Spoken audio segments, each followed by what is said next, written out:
ব্যারাকপুর বিজেপির ছিল, ব্যারাকপুর বিজেপিরই থাকবে।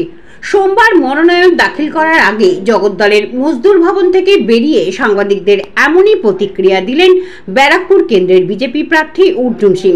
এদিন তিনি সকাল 10:45 নাগাদ মজদুর ভবন থেকে বেরোন। তারপর মজদুর ভবনের কাছেই মন্দিরেই তিনি পুজো দেন। পুজোর শেষে হুটখোলা গাড়িতে চেপে জনসংযোগ মাধ্যমে বারাসাত জেলা শাসক অফিসের উদ্দেশ্যে তিনি রওনা হন। সাংবাদিকদের তিনি বলেন, দেবদেবীর আশীর্বাদ নিয়েই মনোনয়ন দাখিল করতে যাচ্ছি। দেবদেবীর কাছে তিনি তৃণমূল নামক অসুর শক্তি নাশের প্রার্থনা করেন। আরও বিস্তারিত জানতে চোখ রাখুন আমার বাংলার পর্দায়।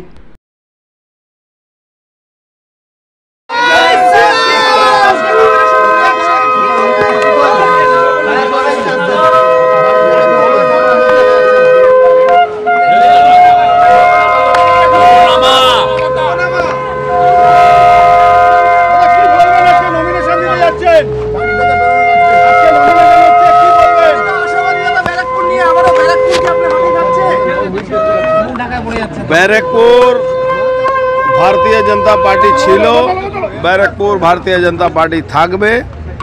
আজকে সমস্ত ঠাকুর দেবী দেবতা, সমস্ত ধর্ম জাতি সম্প্রদায় মানুষের আশীর্বাদ নিয়ে আমার নমিনেশন দিতে যাচ্ছি, যাতে মানুষের আশীর্বাদ থাকুক, অসুর শক্তি নাশ হোক।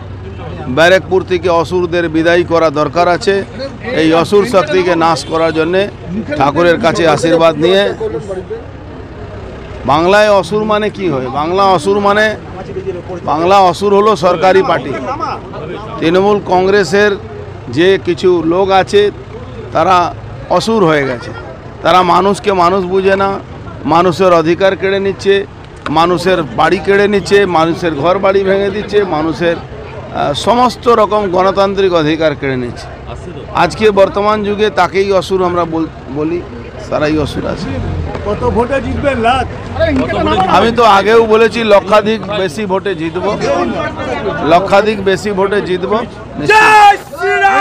দাবি ত্যাগ এই চ্যানেল কোনো প্রচার করে না, হিংসাত্মক, ক্ষতিকারক বা অবৈধ কার্যকলাপ এই চ্যানেল দ্বারা প্রদত্ত সমস্ত বিষয়বস্তু শুধুমাত্র একটি শিক্ষামূলক উদ্দেশ্যের জন্য। ধন্যবাদ। শুভেচ্ছা টিম আমার বাংলা নিউজ।